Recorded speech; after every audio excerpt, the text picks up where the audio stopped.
नमस्कार विद्यार्थियों, कक्षा 11 भूगोल विषय के अंतर्गत हम आज भू आकृतियाँ एवं उनका विकास से संबंधित जो हमारा अध्याय है इसका अध्ययन कर रहे हैं। पिछले वीडियो में या पाठ में हमने भू आकृतिक प्रक्रियाओं का अध्ययन किया कि हमारे धरातल के ऊपर जितने भी हमें भू दृश्य दिखाई देते हैं, भू आकृतियाँ दिखाई देते हैं, इनको बनाने वाले उत्तरदायी कारक कौन से थे, इसका अध्ययन हमने किया, जिसमें अंतर्जात बल और बहिर्जात बलों का अध्ययन किया है। आज इस अध्याय में हम हमारे धरातल के ऊपर बनी हुई जो भू आकृतियाँ हैं, जो प्रकृति के द्वारा स्वतः बनी हैं, चाहे बनाने में कोई भी कारक जिम्मेदार क्यों ना रहा हो, लेकिन वो आकृतियाँ कैसे बनी हैं, उनका विकास कैसे हुआ है, इसका अध्ययन करेंगे। हमें जहाँ तक हमारी नज़र जाती है, चारों ओर हम अनेक प्रकार के भू दृश्य देखते हैं। कहीं हमें पर्वत दिखाई देते हैं, कहीं हमें नदियाँ दिखाई दे रही हैं, समतल मैदान हैं, कहीं पर पठारी क्षेत्र हैं, कहीं मरुस्थलीय क्षेत्र हैं, कहीं पर घाटियाँ हैं, कहीं पर टीले हैं। ये जो भू दृश्य हैं, इनका निर्माण, इनका विकास कैसे हुआ है, किसकी वजह से बना है, तो उसकी वजह, वो कारक और उनसे बनने वाले स्थलाकृतियाँ एक एक का हम आज अध्ययन करेंगे। देखिए, हमारे धरातल के ऊपर बनी हुई जो स्थलाकृतियाँ हैं, इन स्थलाकृतियों का निर्माण मुख्यतः चार वजह से, चार कारकों की वजह से हुआ है। कुछ स्थलाकृतियाँ बहते हुए जल के कारण बनी हैं। पिछले पाठ में हमने इन आकृतियों को बनाने वाले दो कारक पढ़े थे, एक अंतर्जात बल और दूसरा बहिर्जात बल। हम यहाँ अंतर्जात बल का आज अध्ययन नहीं करेंगे, आज हम बहिर्जात बलों का अध्ययन करेंगे कि वो कारक, वो फैक्टर जो धरातल के ऊपर बाहर से इन आकृतियों को रूप दे रहे हैं, उन कारकों का अध्ययन करेंगे। तो ऐसे कारक जो हैं वो चार हैं, जिनमें से पहला है प्रवाहित जल, बहता हुआ जल। जितनी भी हमारे स्थल के ऊपर जो भू आकृतियां बनी हुई हैं, उनमें से कुछ आकृतियां प्रवाहित जल से बनी हैं। बहता हुआ जल, प्रवाहित जल, बहता हुआ जल। हम जानते हैं कि वर्षा काल के अंतर्गत जब वर्षा का जल धरातल के ऊपर आकर गिरता है, कुछ समय के लिए तो वो वहाँ पर अवशोषित हो जाता है, लेकिन लगातार वर्षा के बाद जल प्रवाहित होना शुरू कर देता है, बहना शुरू कर देता है। बहता हुआ जल भिन्न भिन्न प्रकार की भू आकृतियों को निर्मित करता है। प्रवाहित जल, जिसमें हम यूँ समझ सकते हैं कि नदियों के द्वारा बनने वाली भू आकृतियाँ। हमारे धरातल के ऊपर दो तरीके से जल प्रवाहित होता है। एक होता है परत प्रवाह, दूसरा होता है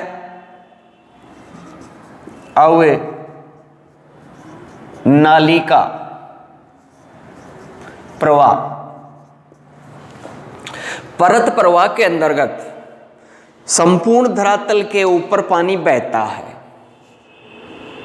उसे हम परत प्रवाह कहते हैं। Seat flow, seat water flow, एक परत के रूप में, एक चादर के रूप में। खेत में जब लगातार वर्षा होती है तो पूरे खेत में पानी बहता हुआ पूरा निकलने लग जाता है, बहने लग जाता है। जिस तरीके से किसानी का कार्य कृषि में सिंचाई करना होता है, और सिंचाई के लिए खेतों में पानी पहुंचने के दो तरीके होते हैं। एक तो धोरे के द्वारा, वो तो है अवनालिका का रूप, और एक खेत के अंदर बनी हुई क्यारियों में संपूर्ण रूप से फैल करके पानी भरता है, वो है प्रत्य प्रवाह का रूप। तो कुछ आकृतियां परत प्रवाह के रूप में भी बनती हैं और कुछ भू आकृतियां अवनालिका प्रवाह के रूप में बनती हैं। यहां मुख्यतः हम अवनालिका प्रवाह, जिसको हमें सरिता कहते हैं, जिसे हम नदी कहते हैं, अवनालिका प्रवाह से तात्पर्य नदियां, अवनालिका यानी नाली के रूप में पानी का बहना। हम देखते हैं कि वर्षा का पानी जब शुरुआत में बहना प्रारंभ करता है तो छोटे छोटे धाराओं के रूप में बहता है, छोटी छोटी सरिताओं के रूप में बहता है, और जब ये छोटी छोटी सरिताएं आगे चल करके आपस में मिलने लग जाती हैं तो सारा पानी इकट्ठा होकर के चौड़े आकार में तेज गति से बहना प्रारंभ कर देता है, जो आगे चल करके एक नदी का रूप धारण कर लेता है। इस प्रकार से नदी के द्वारा बनने वाली स्थलाकृतियों का आज हम यहाँ अध्ययन करेंगे। नदी की 3 अवस्थाएं होती हैं। जैसे मानव जीवन काल की 3 अवस्थाएं होती हैं, युवावस्था, प्रौढ़ अवस्था और वृद्धावस्था, ठीक उसी प्रकार से नदी की भी 3 अवस्थाएं होती हैं, जिसे हम प्रवाहित जल की जो अवस्था के रूप में मानेंगे, पढ़ेंगे। प्रवाहित जल की जो अवस्थाएं होती हैं वो 3 होती हैं।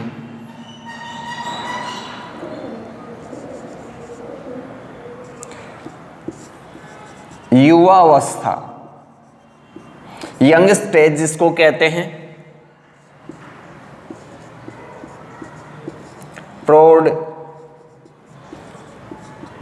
अवस्था,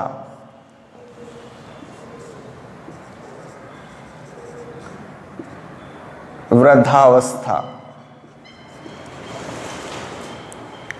ये 3 अवस्थाएं होती हैं प्रवाहित जल की, या जिसको कह सकते हैं नदी की अवस्थाएं। और इन तीनों स्टेज पे, इन तीनों अवस्थाओं में नदी के द्वारा अलग अलग प्रकार की भू आकृतियां बनती हैं। इस नदी या प्रवाहित जल के द्वारा बनने वाली हरेक स्थलाकृति 2 प्रकार की होती हैं।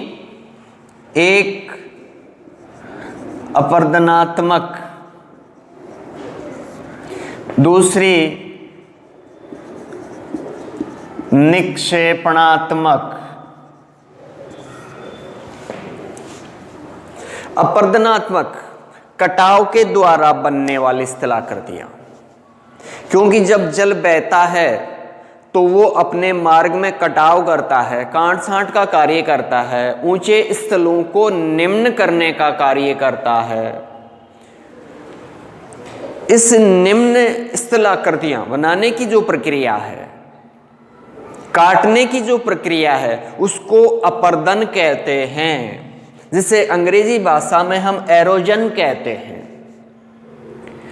अपर्दन के पश्चात निक्षेपण होता है, कि जब अपर्दन को सक्रिय करने वाले जो बल होते हैं, ताकतें होती हैं, वो जब कमजोर पड़ जाते हैं तो निक्षेपण का कार्य शुरू हो जाता है। डिपोजिशनल फैक्टर्स, इधर से काटा, दूसरी तरफ उसको डाला जा रहा है, जमा किया जा रहा है, वो निक्षेपण का कार्य होता है। ऊंचे जो स्थल रूप होते हैं, इन ऊंचे स्थल रूपों में जब जैसे वर्षा का जल गिरता है तो यहां से जल बहने का कार्य करता है, और जब ये जल बहता है तो धीरे धीरे अपने मार्ग में कटाव करके यहाँ के मलबे को यहाँ से हटाने का कार्य करता है। जब तक ढाल और इसमें गति होती है तो अपर्दन की क्रिया तीव्र रहती है। जैसे ही ढाल समाप्त होने लग जाता है, धीमा होने लग जाता है, जल की गति निम्न होने लग जाती है, अपर्दन का कार्य समाप्त हो जाता है। और जहाँ पर ढाल या उच्चावच स्थल कम होने लग जाते हैं तो ये कटा हुआ मलबा, बहता हुआ जो कीचड़ या मलबा है वो नीचे निम्न स्थानों में जाकर के जमा होने लग जाता है। एक ओर से अपर्दन हो रहा है यानी कटाव हो रहा है, दूसरी ओर निक्षेपण हो रहा है, डिपोजिशन हो रहा है। अपर्दन में ऊंचे स्थलों का निम्नीकरण होता है,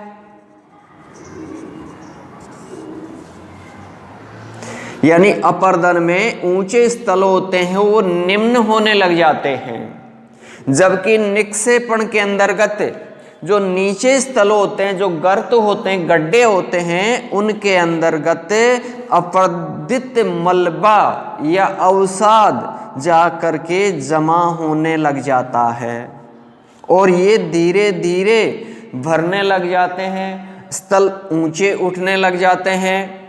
तो इनके अंतर्गत इसको उच्चीकरण कहते हैं या उत्थान कहते हैं। उत्थान का कार्य होता है, इधर की ओर निम्नीकरण का मतलब पतन का कार्य होता है इसके अंतर्गत। तो दोनों प्रकार की स्थलाकृतियों का यहां विकास होता है। अब जो युवावस्था होती है, इस युवावस्था के अंतर्गत अपर्दन की जो क्रिया होती है, इसके अंतर्गत अपर्दन सक्रिय होता है। अपर्दन की गति जो होती है वो काफी तीव्र होती है, क्योंकि जो स्थल रूप होते हैं उनमें ढाल तीव्र होता है और इस ढाल के ऊपर घर्षण की क्रिया भी अधिक होगी। घर्षण की क्रिया साथ होगी तो ज्यादा मात्रा में मलबे को या अवसाद को घसीटने की ताकत अधिक होती है, आगे बढ़ाने की ताकत अधिक होती है, तो वो बड़ी मात्रा के अंदर अपर्दन का कार्य करता है। तो युवावस्था के अंतर्गत अपर्दन की क्रिया तीव्र होती है क्योंकि ढाल अधिक होता है, घर्षण अधिक होता है। इस आधार पर नदी के अंतर्गत जैसे ही नदियां पहाड़ी क्षेत्रों में पहाड़ों के बीच में से होकर के गुजरती हैं, बढ़ती हैं, तो पहाड़ों में कठोर पथरीली चट्टानों में भी वो अपना रास्ता संकीर्ण बना करके आगे बढ़ती हैं। तो अपर्दन की क्रिया युवावस्था के अंतर्गत तीव्र होती है और इस दौरान जो भू आकृतियां बनती हैं उनमें वी आकार की घाटी, गॉर्ज और कैनियन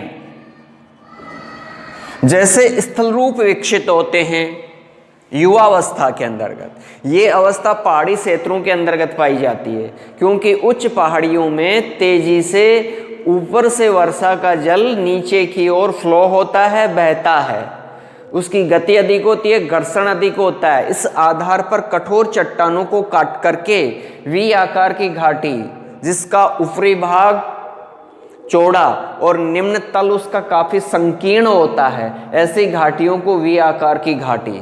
और वी आकार की घाटी जब और अधिक गहरी हो जाती है तो वो गार्ज का रूप ले लेती है, जो ज्यादा गहरी होती है। और गॉर्ज और ज्यादा गहरा चला जाए जिसमें शीर्ष और अधोतल यानी ऊपरी भाग और नीचे दोनों बराबर चौड़ाई के हो जाते हैं तो उसे कैनियन कहते हैं। तो ऐसी आकृतियां युवावस्था में बनती हैं। प्रौढ़ अवस्था जब आती है कि नदियां पहाड़ों को छोड़ करके मैदानों की ओर बढ़ने लग जाती हैं, मैदानों में बहने लग जाती हैं, अनेक सरिताएं मिलकर के बड़ी नदी का रूप ले लेती हैं, समतल भूमि आने लग जाती है, तो नदी के बहने की जो गति होती है वो थोड़ी मंद हो जाती है, नदी का आकार चौड़ा हो जाता है। इसलिए नदी मैदानों के अंतर्गत सीधे रास्ते का अनुसरण न करके और घुमावदार मार्ग का अनुसरण कर लेती है, सर्पिलाकार मार्ग का अनुसरण कर लेती है। इस तरीके से नदी आगे बढ़ने लग जाती है। और ऐसे जो मार्ग बनते हैं नदी के, उसको विसर्प कहते हैं, मिएंडर्स कहते हैं। तो नदी प्रौढ़ अवस्था के अंतर्गत जो आकृति बनाती है उसको विसर्प कहते हैं। साथ में ही कुछ छोटी घाटियां बनती हैं जिनको यहाँ वी आकार की घाटी भी कहते हैं, वी आकार की घाटी, विसर्प ये बनाने लग जाते। अर्थात नदी अपने तल को गहरा न करके किनारों की ओर कटाव अधिक करती है, इसलिए नदी का जो आकार गहरा न होकर के चौड़ा अधिक होता है, जिसमें नदी फैल करके और जल का जो आधार तल पे जो उसकी भराव क्षमता होती है वो कम होती है। तो इस तरीके से नदी प्रौढ़ावस्था के रूप में वी आकार की घाटी, विसर्प आदि का निर्माण करती है। नदी के अंतर्गत अफरदन की क्रिया थोड़ी मंद हो जाती है, क्योंकि ढाल कम हो जाता है, घर्षण कम हो जाता है, तो अफरदन की जो क्रिया होती है वो इस दौरान थोड़ी मंद हो जाती है। नदी का जो क्षेत्र होता है वो चौड़ा हो जाता है, गहराई कम होती है। ऐसी अवस्था के अंतर्गत नदी वी आकार की छोटी घाटियां बनाती है। उनके साथ प्रौढ़ावस्था के रूप में बनने वाली जो मुख्य स्थलाकृति होती है वो होती है विसर्प, अर्थात नदी का विसर्पाकार मार्ग। नदी की अंतिम अवस्था होती है वृद्धावस्था। ये नदी की अंतिम अवस्था होती है जब नदी अपने जल को विसर्जित करने वाली होती है, डालने वाली होती है, या कहीं ले जाकर के छोड़ने वाली होती है। ये अंतिम स्टेज होता है। इस स्टेज में नदी के जल में निष्क्रियता आ जाती है, वो बहुत धीमी गति से बहता है। नदी इतनी कमजोर हो जाती है, वृद्ध हो जाती है कि अपने साथ घसीट कर लाने वाला जो मलबा होता है, अवसाद होता है, उसको और अधिक दूरी तक घसीट पाने में सक्षम नहीं होती है। उसको वो पीछे की तरफ छोड़ने लग जाती है, जमा करने लग जाती है। तो इस प्रकार से इस वृद्धावस्था के अंतर्गत नदी में निक्षेपण की क्रिया शुरू हो जाती है, डिपोजिशन की प्रक्रिया शुरू हो जाती है इस अवस्था के अंतर्गत, क्योंकि वृद्धावस्था के अंतर्गत घसीटने की ताकत क्षीण हो जाती है और जो भी अवसाद के जो पदार्थ होते हैं, पत्थर, चट्टाने, मलबा, कीचड़ जो होता है, उसको वापस पीछे की ओर छोड़ने लग जाती है और शुद्ध रूप में जल बहने लग जाता है। तो निक्षेपण की प्रक्रिया शुरू हो जाती है। तो इस दौरान जो बनने वाली जो स्थलाकृतियां होती हैं उनके अंदर विसर्प, गोखुर झील,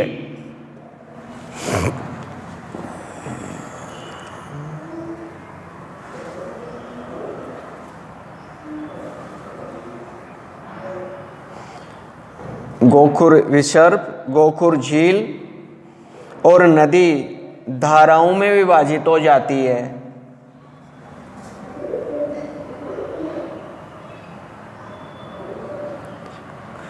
धाराओं में विभाजित करने के दौरान यहाँ पर एक विशेष आकृति विकसित होती है जिसको हम डेल्टा कहते हैं।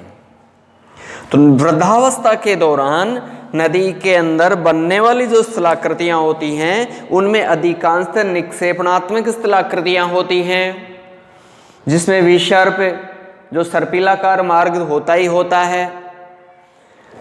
गोखुर झील, गोखुर झील इस विसर्प वाले मार्ग में नदी छोड़ करके एक नए मार्ग का अनुसरण कर लेती है और यहाँ पर से नदी इधर से इस विसर्पकार मार्ग में बह करके आ रही थी, लेकिन आगे नदी है जो इस मार्ग का अनुसरण न करके इस सीधे मार्ग में से हो करके बहने लग जाती है और पहले वाला मार्ग छूट जाता है। जिसमें जल एकत्रित रह जाता है और या मिट्टी जमा होने से या दीवार बन जाने से या जल एकत्रित हो जाता है जो एक झील का रूप ले लेता है। इस झील को गोखुर झील ऑक्सबो लेक के नाम से जानते हैं। जो नदियों में ये जैसे ही नदियां समुद्र किनारे पर जल को छोड़ती हैं उस दौरान ऐसी आकृतियां विकसित होती हैं जिसको गोखुर झील कहते हैं। जैसे ही नदी अपने अंतिम सीमा या समुद्र किनारे पर अपने जल को कई धाराओं में विभाजित कर लेती है, एक धारा न हो करके, जिस तरीके से हम देखते हैं कि भारत में हमारे गंगा नदी पश्चिम बंगाल के अंतर्गत जब समुद्र किनारे पर पहुंचती है तो ये नदी कई धाराओं में विभाजित हो जाती है, छोटी छोटी। इन धाराओं में जल का विभाजन हो जाता है और इन धाराओं के बीच में अपने साथ जो मलबा या अवसाद घसीट करके ला रही थी ये मलबा या बीच बीच में ऊंचे स्थल के रूप में विकसित हो जाता है। आगे की ओर ये पंजाकार आकृति बन जाती है। इस तरीके से इन सरिताओं के, इन धाराओं के बीच में जो ऊंचा मिट्टी का जमाव वाला स्थल होता है उसको हम डेल्टा कहते हैं। तो नदी के अंतिम स्थान पर जो समुद्र किनारे पर नदी की वृद्धावस्था के रूप में जो निक्षेपण प्रक्रिया द्वारा बनी हुई जो आकृति होती है, भू आकृति होती है, उसको हमें डेल्टा कहते हैं। तो ये युवावस्था, प्रौढ़ावस्था और वृद्धावस्था में अपर्दनात्मक और निक्षेपणात्मक प्रक्रिया के द्वारा बनने वाली निम्न स्थलाकृतियां होती हैं या भू का आकृतियां होती हैं। इन भू आकृतियों का जो विकास है वो किसके द्वारा हो रहा है? प्रवाहित जल के द्वारा। और प्रवाहित जल के द्वारा भी ये कौन सा स्थल रूप है? अपर्दनात्मक और निक्षेपणात्मक, दोनों प्रकार के स्थल रूप और उनकी नदी की अवस्थाएं हैं या प्रवाहित जल के अवस्थाएं हैं। इसी प्रकार से प्रवाहित जल के बाद में हम जो भूमिगत जल है, हिमानी है और पवन के द्वारा बनने वाली स्थलाकृतियां हैं, इनको हम हर एक वीडियो में अलग अलग अपर्दनात्मक और निक्षेपणात्मक प्रक्रियाओं और स्थल रूपों के रूप में देखेंगे। तो अगला जल प्रवाहित या बहते हुए जल के द्वारा बनी हुई स्थलाकृतियों के बाद में हम अगले वीडियो के अंतर्गत लेंगे भूमिगत जल, जो जमीन के अंदर सोखा जाने वाला जल होता है उसके द्वारा बनने वाली स्थलाकृतियां। इसके लिए हम अगले वीडियो में देखेंगे।